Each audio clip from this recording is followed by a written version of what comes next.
All right, good morning, everyone. It's 10 a.m. and thanks for joining us again for another update on the severe snowstorm response. With us this morning is our City Manager, Jeff Jorgensen, and General Manager of Transportation and Construction, Terry Schmidt. I will turn it over now to Mr. Schmidt to give us the latest details and an update on operations. Terry. Thank you, Mark. Good morning, everyone, and thank you for joining us here again today. As Mark mentioned, my name is Terry Schmidt, and I'm the General Manager of Transportation and Construction for the City of Saskatoon. Our focus today and over the next few days to continue to tackle and address the snow accumulations that were left from the snowstorm on the weekend will include several activities. We're continuing to grade the snow on Priority 2 and Priority 3 streets, which include school zones. 28 contractor and city graders will be working on these streets today. Approximately 90% of Priority 1, 30% of Priority 2, and 20% of Priority 3 streets have seen a full width grading completed. Our intent is to complete the full width grading on all remaining Priority 2 and Priority 3 streets within the next 2.5 days with a focus on school zones. Now, snow ridges will remain on the sides of these streets adjacent to the curbs until resources are available to return and remove the ridges. We're planning to start removing the snow ridges in school zones tonight and expect this work will continue over the weekend into the next week to complete all the school zones citywide. In the meantime, we ask motorists to drive with caution as streets will be narrower until snow ridges can be removed. And due to the ice under the snow, they will be slippery until crews can complete sanding and de-icing. Sanding and salting to treat the ice will be underway and continue 24 hours a day until completed. Yesterday, we made some good progress. Contractors went into Kensington and Stonebridge neighborhoods to start restoring mobility on the residential streets. Residential streets are those that are not on the priority system. Great progress was made, including all of Kensington and 50% of Stonebridge. And work continues 24 hours a day on improving mobility on residential streets. Today, contractors are going into Evergreen, Brighton, Hampton Village, Montgomery, and Rosewood residential streets. Depending on the progress they make, we may also be able to start in Arbor Creek and Arundel today as well. About 45 pieces of equipment are moving into these neighborhoods, and Roadways is actively engaging more contractors as we speak to work in residential neighborhoods. I will be passing over the microphone shortly to Jeff Jorgensen, City Manager, who will be sharing more details on the plans for improving mobility on residential streets.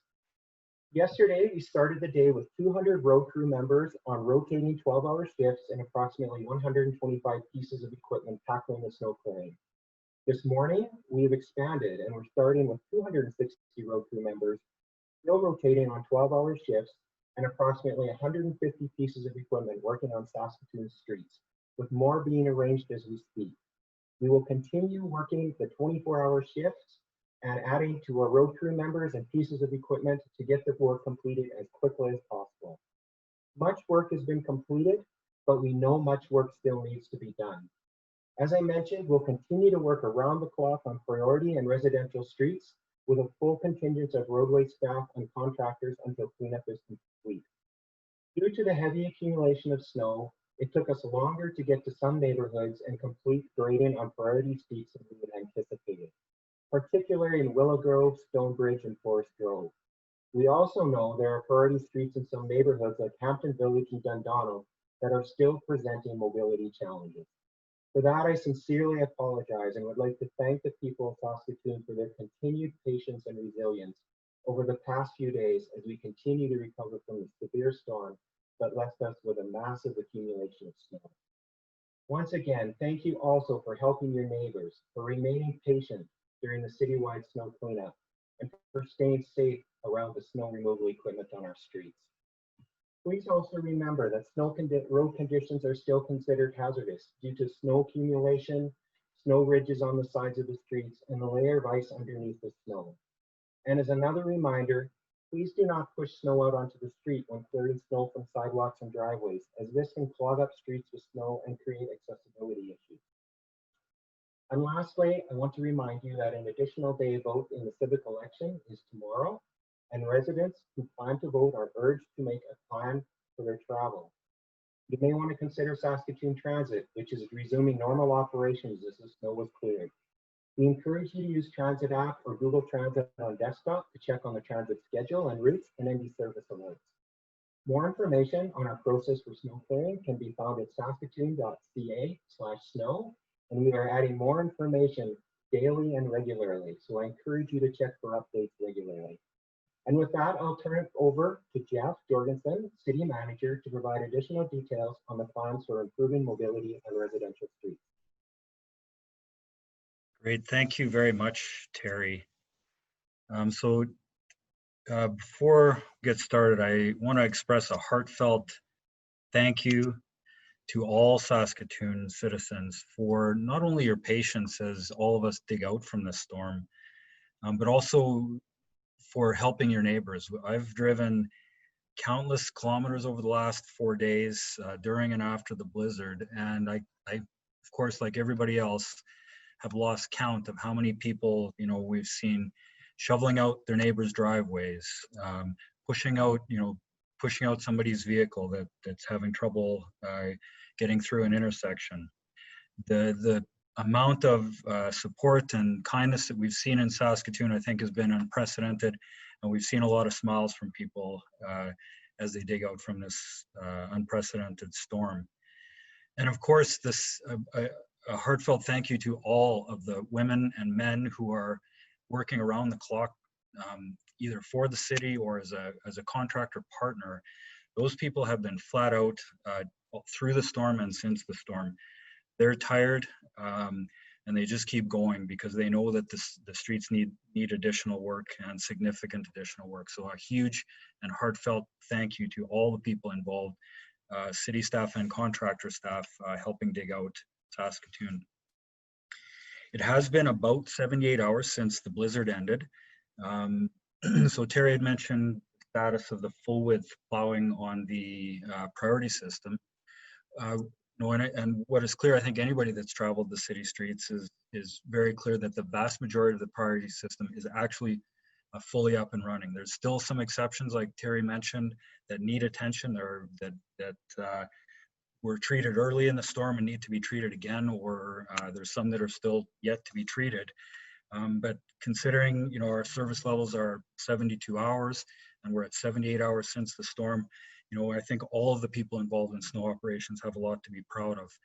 What really sets this storm apart from other storms, though, is typically that during that first 72 hours, people have mobility. It's inconvenient, but you can still get around.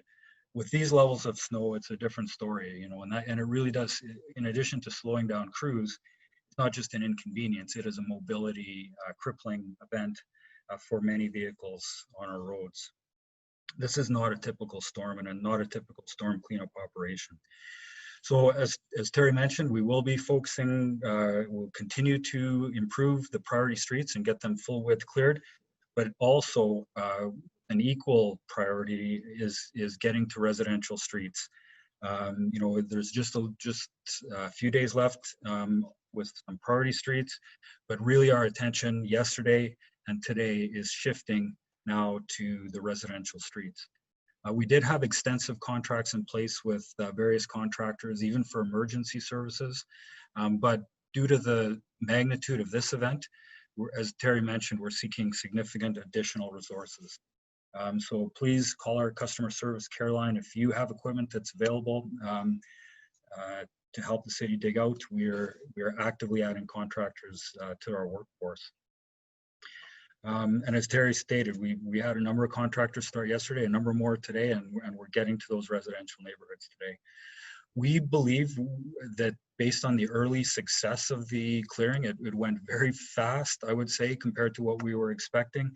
And also the quality was exceptional, I thought, of the areas that have been done so far in the residential areas.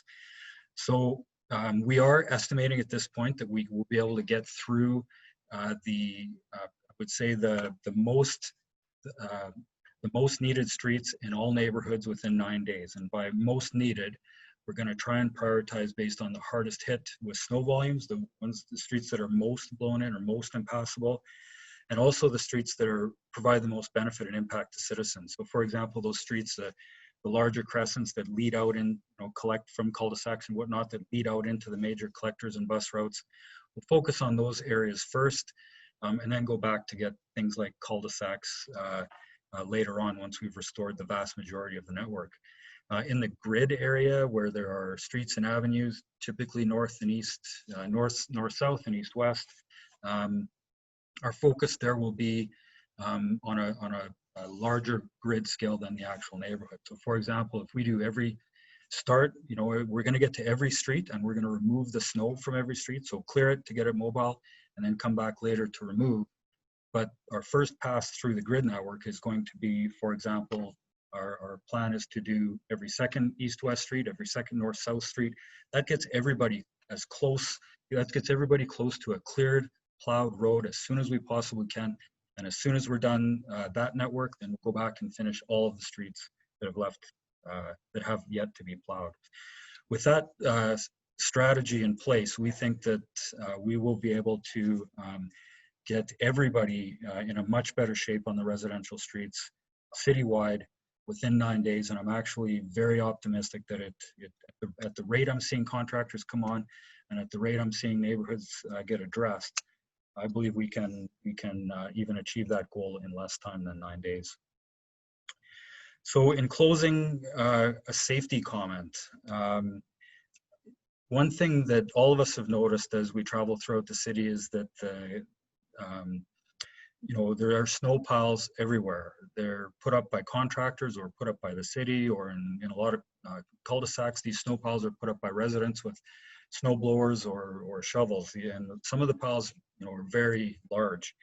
So one of the big safety risks is children using those piles as forts, digging in, making tunnels or trying to dig forts into those piles. And of course, that is a very dangerous situation for so many factors, so many reasons. And most notably, a collapse of a significant pile of snow can cause serious injury or death to kids. So I think as a community, this is about parents, of course, but it's also about our whole community.